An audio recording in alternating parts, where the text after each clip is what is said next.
America का नाम सुनते ही आपके जेहन में, आपके दिल और दिमाग में एक खूबसूरत जगह का तस्वीर छप जाता है और आप ये सोचने लगते हैं कि एक बार अमेरिका जरूर जाना चाहिए और घूमना जरूर चाहिए। लेकिन अमेरिका का एक ऐसा जगह, एक ऐसा सिटी, जिस सिटी में अमेरिका के लोग भी खुद जाने से डरते हैं, नाम सुनते ही वे थर थर कांपने लगते हैं, उनके पैर डगमगाने लगते हैं। शिकागो। शिकागो एक ऐसा शहर है जहां क्राइम रेट सबसे ज्यादा है और वहां क्राइम रुकता ही नहीं है। 31 मई 2020 के दिन कुछ ऐसा होता है, कुछ ऐसा गैंगवार होता है कि एक ही दिन में 18 लोगों की हत्या कर दी जाती है। पुलिस हरकत में आती है और ये ऐलान कर देती है कि 300 से ज्यादा 2020 में मर्डर यानी कि हत्या नहीं होनी चाहिए। उसके बावजूद भी हत्या रेट नहीं रुकता है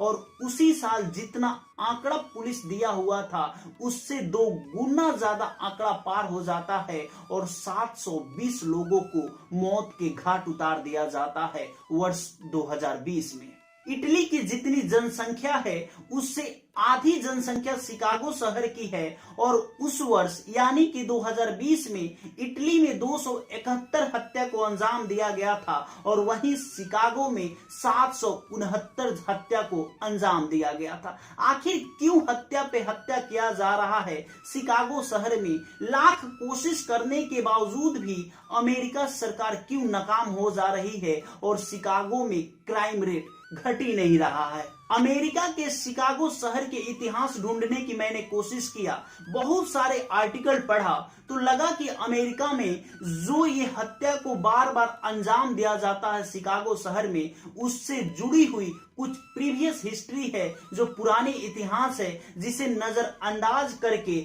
जो अमेरिका सरकार है वो काम करती है और इसीलिए वो विफल हो जाती है और लगातार हत्या पे हत्या होते रहता है शिकागो शहर में। प्रीवियस हिस्ट्री ये बताती है कि अमेरिका के उत्तरी इलाके में गोरे लोग रहते थे और दक्षिणी इलाकों में काले लोग। काले लोगों का जो जनसंख्या था वो सिर्फ और सिर्फ दक्षिणी इलाकों में ही सीमित था। काले लोग कहीं और जाके नहीं रह सकते थे और ना ही बच सकते थे और ना ही किराए पे रूम रेंट लेके रह सकते थे। उनका एक ही इलाका था दक्षिणी इलाका और दक्षिणी इलाका छोड़ के उन्हें कहीं नहीं जाना था। लेकिन गोरे लोग थोड़ा बहुत अमेरिका के हर हिस्से में थे, हर जगह पे थे और उनके साथ तो भेदभाव नहीं होता था, लेकिन नस्ल के आधार पे, काले गोरे के आधार पे काले लोगों के साथ अमेरिका में काफी भेदभाव हो रहा था और काफी उनके साथ कहें तो काफी भेदभाव का उन्हें शिकार बनाया जाता था। ना ही उन्हें सामाजिक अधिकार दिया जाता था,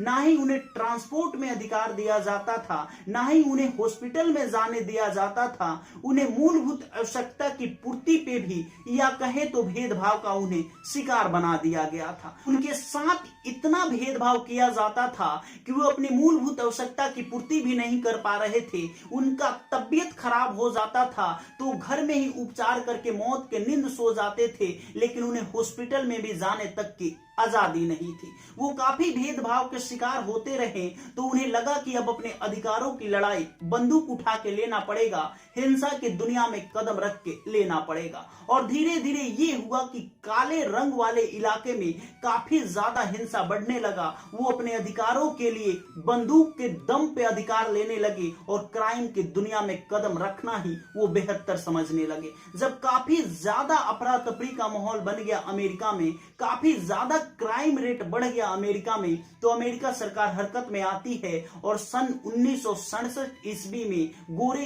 काले का भेदभाव जो बना हुआ था अमेरिका में उसे हटा देती है और सबको इक्वल करने का अधिकार दे देती है। उसके बावजूद भी कुछ नहीं होता है क्योंकि जो नींव रख दिया गया था भेदभाव का वो इतना जल्दी खत्म नहीं हो रहा था और वही हुआ और उसी के आधार पे 2020 में एक ऐसे हिंसा को अंजाम दिया जाता है कि पूरी दुनिया की नजर अमेरिका के शिकागो शहर पे टिक जाती है। फिर मैंने बहुत सारा रिसर्च पढ़ने की कोशिश किया, बहुत सारे आर्टिकल ढूंढने की कोशिश किया कि आखिर शिकागो शहर को कैसे बचाया जा सकता है तो अमेरिका के बहुत सारे जो रिसर्च करने वाले लोग हैं उनका ये मानना है कि अमेरिका को अगर हिंसा से बचाना है, शिकागो शहर के जो बार बार हत्या हो रहे हैं उन हत्या रेट को कम करना है, तो सबसे पहले उन्हें सामाजिक अधिकार किताब के पन्नों में या कागज में ना देकर उन्हें जमीनी स्तर पे देना पड़ेगा। उनके पास जाके बैठना होगा, उनकी समस्या को सुनना पड़ेगा, उन्हें आर्थिक रूप से मदद देना पड़ेगा,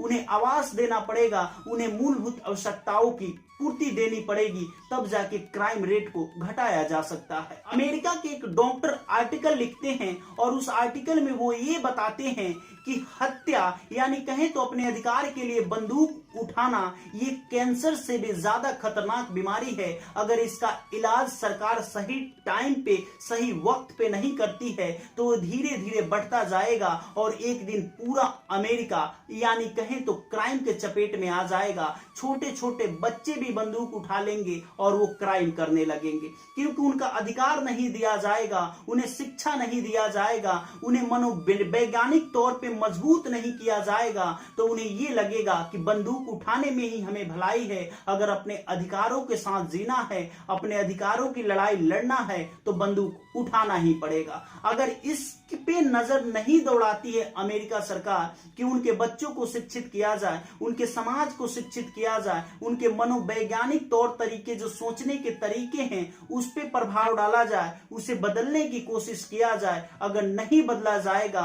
उनके बच्चों को अच्छी शिक्षा नहीं मुहैया कराया जाएगा, तो जैसे रास्ते पे उनके पिता चल रहे हैं उसी रास्ते पे वो भी चलेंगे और क्राइम रेट बना का बना रहेगा। कभी भी क्राइम रेट को घटाया नहीं जा सकता है। कुछ आर्टिकल में ये भी नजर आता है, कुछ रिसर्च करने वाले लोग ये भी बताते हैं कि सन 2019 में 486 हत्या को अंजाम दिया जाता है शिकागो शहर में, लेकिन उस पे पुलिस ज्यादा से ज्यादा गिरफ्तारी नहीं कर पाती है। सिर्फ और सिर्फ 129 गिरफ्तारी करती है, 129 लोगों पे एफआईआर दर्ज करके उन पे कार्रवाई करती है, बाकी लोगों पे कार्रवाई करती ही नहीं है। ये भी एक बहुत बड़ी सोचने की बात ये है कि इतना ज्यादा क्राइम होता है उसके बावजूद भी उन पे शिकंजा नहीं कसा जाता है, अपराधियों को जेल के सलाखों के पीछे नहीं पहुंचाया जाता है, जिससे उनका मनोबल बढ़ते जाता है और क्राइम रेट रुकने का नाम ही नहीं लेता है। इसका मुख्य कारण ये भी है,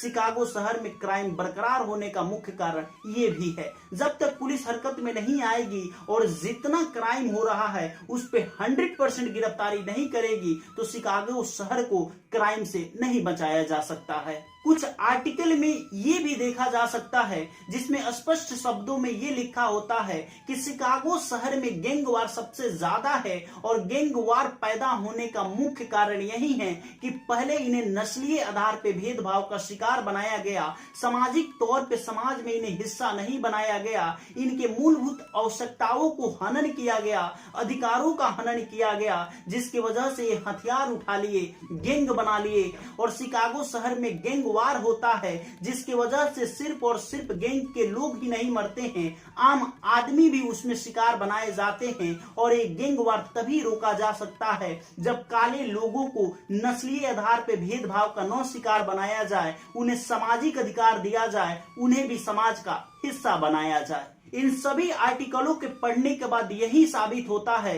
कि जब तक जमीनी स्तर पे उन काले लोगों को सामाजिक अधिकार नहीं दिया जाएगा, आर्थिक रूप से उन्हें मजबूत नहीं किया जाएगा, उन्हें छोटे छोटे जो उनके बच्चे हैं उन्हें अच्छी शिक्षा मुहैया नहीं कराई जाएगी, तब तक ये अपराध बढ़ता रहेगा और तब तक अपराध पे लगाम नहीं लगाया जा सकता है। आप अपनी प्रतिक्रिया कमेंट बॉक्स में जरूर दीजिएगा। जय हिंद, जय भारत।